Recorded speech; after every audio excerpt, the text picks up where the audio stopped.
So, welcome back to Murders, Mysteries, and More, or welcome if it's your first time. Now, today we're talking about politicians, but don't worry, no election talk here. This is about one of the most shocking events in European history. Bum, bum, bum. It's the story of a nation so fed up with its leader that they did the unthinkable. They ate him, supposedly. Let's rewind to 1672. The streets of the Netherlands are full of tension, political chaos, foreign invasions, and a country on the brink of collapse.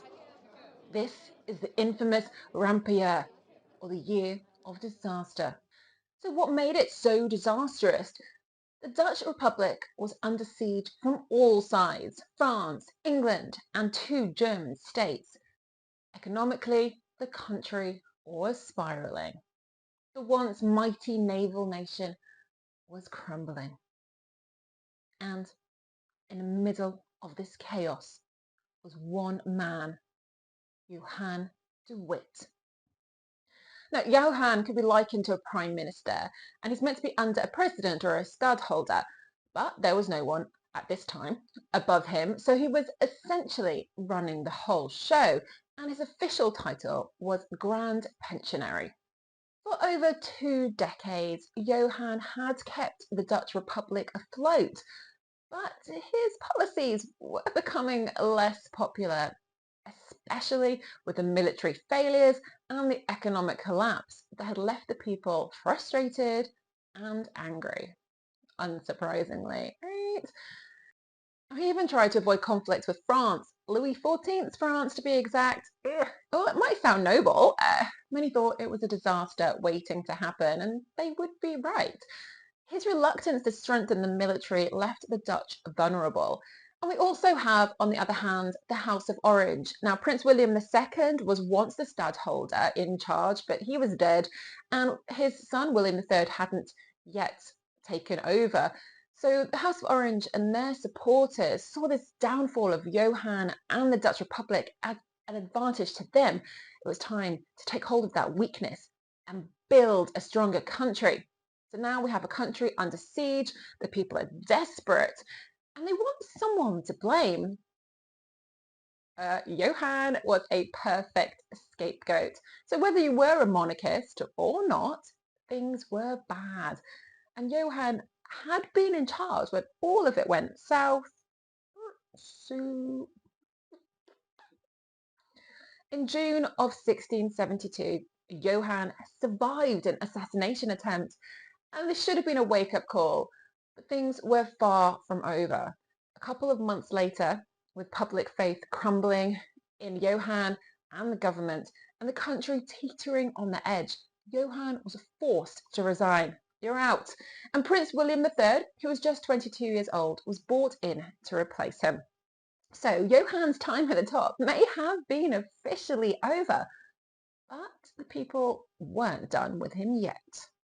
Bum, bum, bum.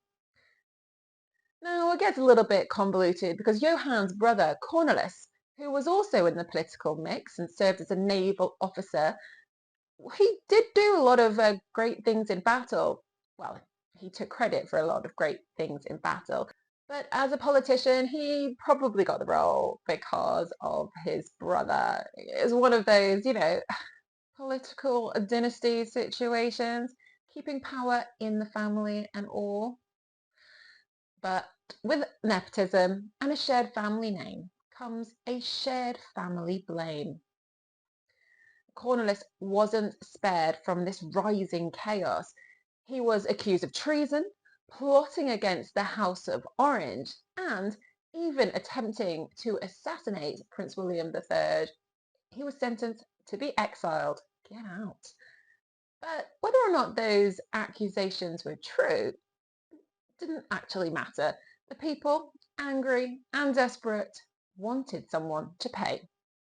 On August 20th, 1672, Johan went to visit Cornelis in prison to take him before Cornelis was sent away to be exiled. But outside, a crowd had already gathered. As the brothers were coming to the gates of the prison, the mob attacked. They dragged Johan and Cornelis into the streets, and what followed was nothing short of brutal. It wasn't described as a quick execution. Dumas says it was a frenzy. Guns, knives, and even a sledgehammer were used. Everyone in that mob wanted a piece of them, and it quickly descended into one of the most brutal public displays of violence in Dutch history. Although France would later become infamous for even more extreme events during the Revolution. I mean, France. But back to the Republic. This public demonization didn't end here. After killing the brothers, the mob hung their bodies upside down, castrated them, and disemboweled them. And it gets worse. Some accounts claim parts of their bodies were roasted and eaten. Well, parts were definitely sold on, and historians are still debating whether the cannibalism actually happened. But the fact that it's even a possibility shows how wild things got. And to this day, the gruesome murder of the De Witt brothers is still remembered, and pieces of their bodies are kept as relics.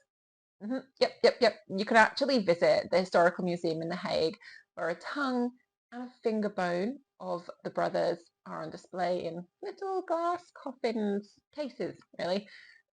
It's a chilling reminder of how far mob's rage went and how much we really want to see pieces of the bodies. So why did this happen? Why did a crowd go from anger to outright murder and possible cannibalism? Well, one explanation lies in what's called mad mob theory. It suggests that people lose their individual sense of morality when caught up in a crowd.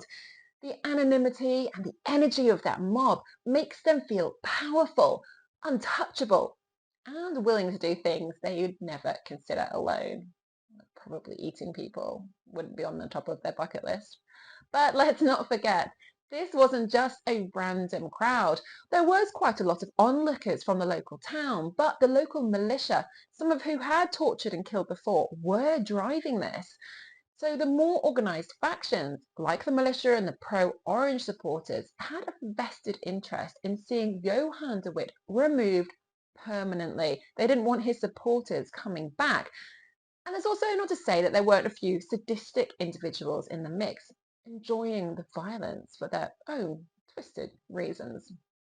I mean, some people like that still exist today. Now, Johan was a staunch Republican. He wanted to preserve the Dutch Republic without a monarchy, which clashed with the House of Orange's vision of a strong monarch-led system. His political ideals were part of why the monarchists and eventually the mob turned against him so violently. Probably a martyr for his beliefs now, right?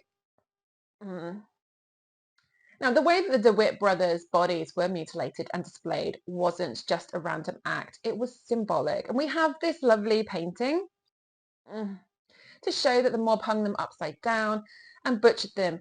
And it shows not just the end of their lives, but the end of the Republican leadership in the Netherlands and the resurrection of a monarchy under William III. It was a brutal public ritual meant to demonstrate power. So the murder of Johan and Cornelis de Witt didn't just end their lives. It marked a turning point for the Dutch Republic. Prince William III, now firmly in control, was promoted to stadholder, kind of like the president, and the House of Orange consolidated power, and the Republican experiment that Johan had fought so hard to preserve crumbled. So next time you think politics today is crazy, just remember there was a time when the Dutch literally ate their prime minister. Could something like that happen again with all of those assassinations attempts? Hopefully not cannibalism, right? But mob mentality comes in many different forms, and history shows us time and time again how dangerous it can be when public anger turns violent. Well, thanks for watching.